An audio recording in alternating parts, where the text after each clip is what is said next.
Selebrasyong nauwi sa krimen. Patay sa pamamaril sa Makati City ang isang inang lumuwas para sa birthday ng kanyang anak. Sugatan naman ang anak. Ang nahulikam na pamamaril sa report ni Marisol Abdurrahman.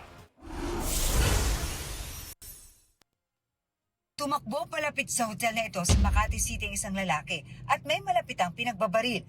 Tumakas ang salarin habang ang mga tao sa labas nagpulasan. Naiwang nakabulagta sa entrance ng hotel ang mga binaril na mag-ina pala. Patay ang nanay na 73 anyos. Lumuwas siya galing probinsya para sa kaarawan ng anak niyang babae. Sugatan at nagpapagaling sa ospital ang anak na bigong makausap ng pulisya. Magsa-celebrate po sila ng birthday ng anak doon sa isang hotel po sa poblasyon. And kadarating lang po ng nanay dito sa Manila.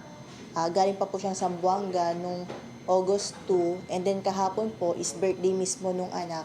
Nilagyan muna ng plywood ang salamin sa entrada ng hotel na nabasag sa pamamaril.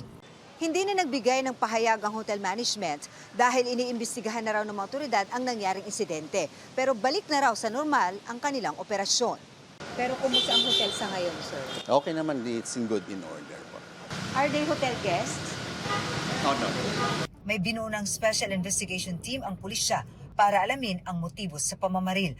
Nananawagan din sila sa mga nakasaksi o may impormasyon sa salarin na makipagtulungan sa investigasyon. Marisol Abdurrahman, GMA News.